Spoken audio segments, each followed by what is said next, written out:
Pirulito. Pirulito. Parabéns.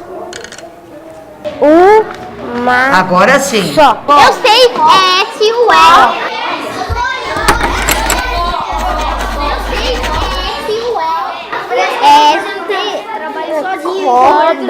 Mesmas crianças, mesmas professoras. Neste programa, a equipe da Univesp TV vai ver com outros olhos a alfabetização de Ellen, Alex e suas turmas. Em vez da psicogênese da língua escrita, desta vez, veremos as mesmas cenas a partir da perspectiva histórico-cultural. Quer dizer, com a base teórica da obra do psicólogo russo Lyov Semeniovich Vygotsky. Com a palavra, uma das mais respeitadas intérpretes de Vygotsky do Brasil, Ana Luísa Smolka, do Departamento de Psicologia Educacional da Unicamp. Quando a gente fala em histórico-cultural, né, o que a gente considera fundamental? Então, assim, é a natureza social do conhecimento e do desenvolvimento humano. A ênfase na natureza social do conhecimento e do desenvolvimento faz diferença no modo de pensar o processo de alfabetização. Para os vigotskianos, a dimensão cultural da linguagem e da escrita ocupa um lugar maior que na visão de Emília Ferreiro. A, B, C, D, E, F, G, H, I, J, K, L, E. Quando a criança se apropria do alfabeto, da escrita, e ela vai realmente tornando próprio, tornando seu esse instrumento da cultura, que está na cultura, né? Então, de um modo singular, ela vai se apropriando disso que é coletivo, né? Ela participa dessa cultura e, ao mesmo tempo que se apropria, transforma, né? Na aula da professora Marisa, o alfabeto aparece na forma de uma cantiga de roda. Suco congelado, cabelo arrepiado, qual é a letra do seu namorado?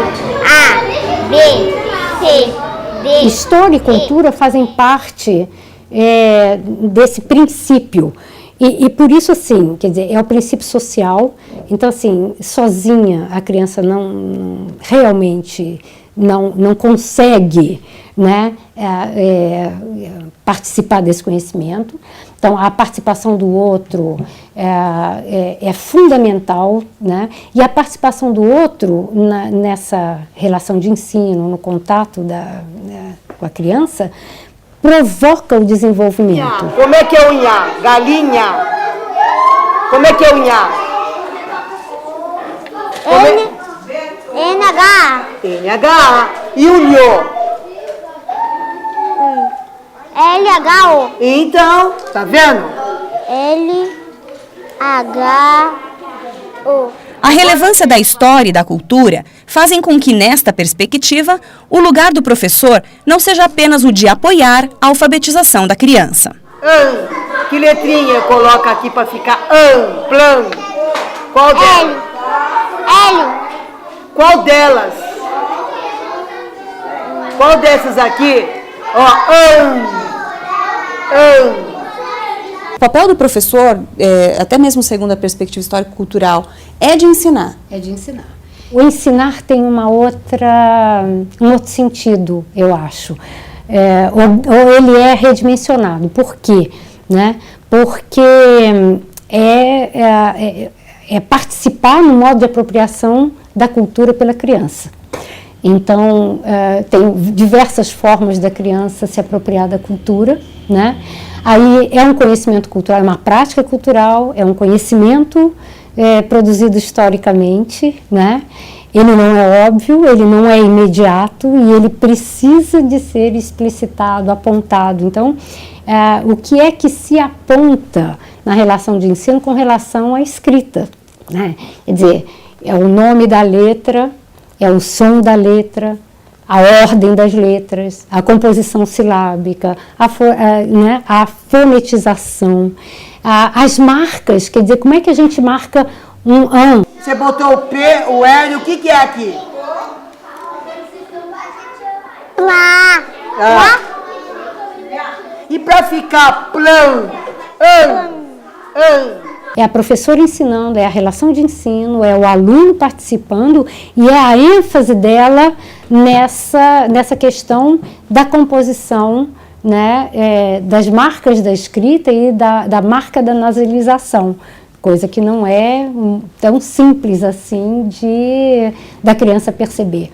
Que letrinha coloca aqui para ficar plan? Qual delas? L. Qual delas? Qual dessas aqui? Ó, A estratégia de apontar, né, o conjunto de letras que formam uma sílaba. Plan é complexo, né? Não é? Então são os sons intermediários, é a nasalização. 4 letras para uma sílaba. Uma né? sílaba. Então a ênfase dela aqui, né, para marcar e uma palavra no plural. Né? Então, o A tem o A de plantase, tem o A de plan, né? Nas 2 sílabas. Então, olha quanta coisa. É uma complexidade muito grande da própria escrita, né? Da relação de ensino, né? Nessa relação de aprendizagem. aqui eu tenho o T, o N e o S. É plantas. Aliás, está faltando uma letrinha aí. São 2 As. Mesmo. O valor do trabalho em grupo também é maior para a perspectiva histórico-cultural. Maria. Aqui é o M1. É minha. Vai, é minha. Acabando com o A, tá? Aí depois é o R. Depois é o R. R. Meu R. O M, o A.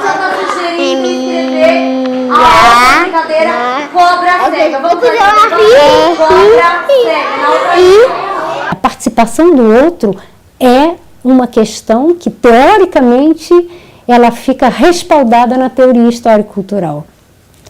Né? Quando você diz assim, então é o social do Vygotsky aqui, eu diria,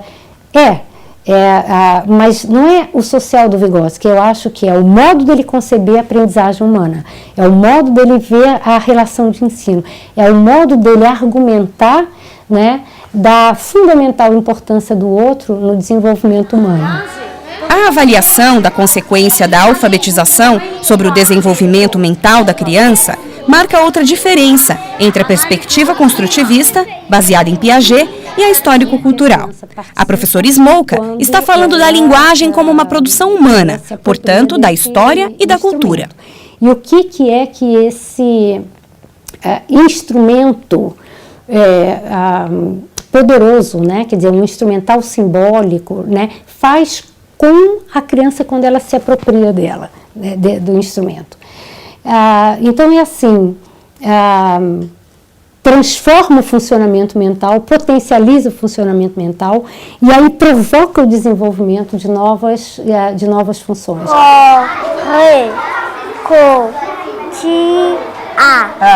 Na casa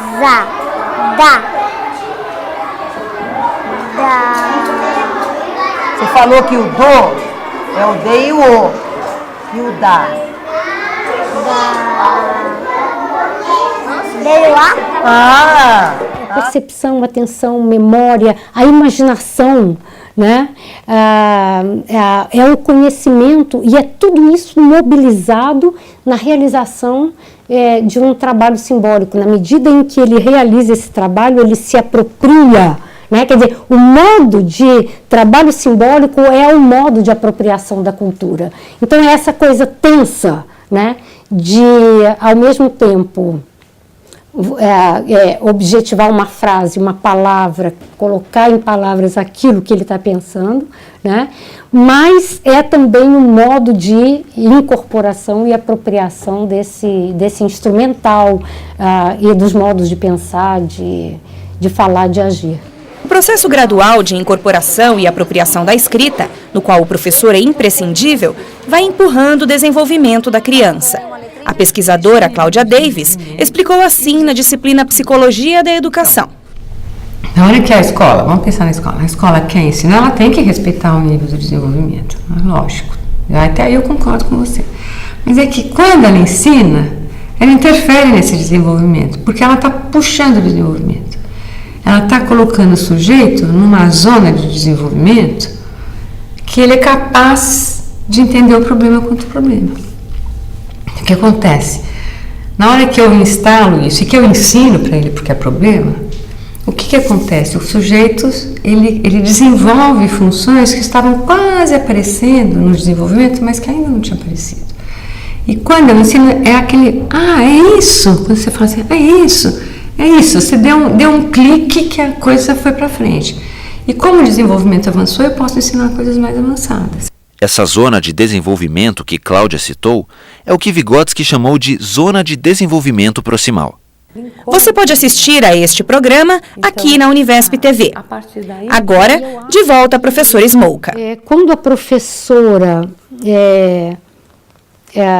escolhe essa criança, ela faz uma aposta na relação de ensino, porque é a relação de ensino, é ela apontando, e aí o que significa ensinar, né? É ela falando, é ela chamando atenção, e é ele respondendo. Então, eles estão engajados ali numa orquestração dessa atividade que é compartilhada. Diz que o corre tem 2 R's, é isso?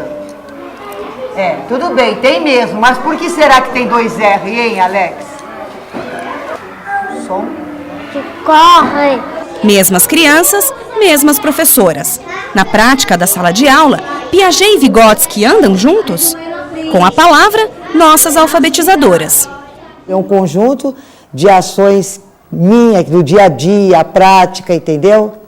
É lógico que você tem que ter, mas nesse momento você está mais ali e preocupado com o que realmente a criança quis representar ali. O meu objetivo é chegar num resultado final e que eu realmente faça as intervenções que auxiliem a criança a chegar no que precisa chegar. Naquele momento, a teoria, não que assim, esqueço totalmente, mas na verdade assim, a intervenção que eu vejo para ajudar a criança a avançar. A ação é importante e é através dessa ação que a gente tem dessas intervenções que leva a criança a desestabilizar e a chegar no que a gente quer, no objetivo que é que a criança compreenda, né, o processo de construção da palavra. Né? A equipe da Univesp TV fez a mesma pergunta para 2 veteranas pesquisadoras da educação, Bernadette Gatti e Maria Tereza Fraga Rocco.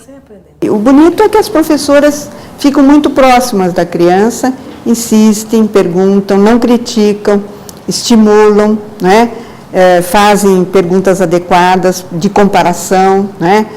Problematiza, incentiva a criança a olhar aquelas letras que estão ali. Você vê até elementos em que a professora quer avançar no conhecimento da criança, né? E teria aí uma visão vygotskiana da questão, né? Em que ela coloca uma dificuldade maior, não é? Mas ela vai conduzindo da dificuldade menor para a dificuldade maior, abrindo espaços através de problematizações e pequenas perguntas rápidas, né? Mas é um misto. Eu acredito que ele tem que usar tudo que for bom para aquele propósito. Vamos dizer, ele vai alfabetizar, então ele usa o que é bom em Vygotsky, usa o que é bom em Piaget, usa o que é bom em Emília Ferreira, etc. Não tem que ficar seguindo as coisas de paletó e gravata. O professor não pode ser engessado. Se ele se deixa engessar, ele vai engessar as crianças também, que vão passar 1 ano, 2 anos sem aprender nada. Não existe receita pronta para alfabetizar uma criança. Existe sim formas de você pensar qual seria a melhor coisa para a criança naquele momento. Como é que eu escrevo? São. Vamos lá. É o CC cedilha. Muito bem. C cedilha e depois? O Isso. Toca aqui. Leia.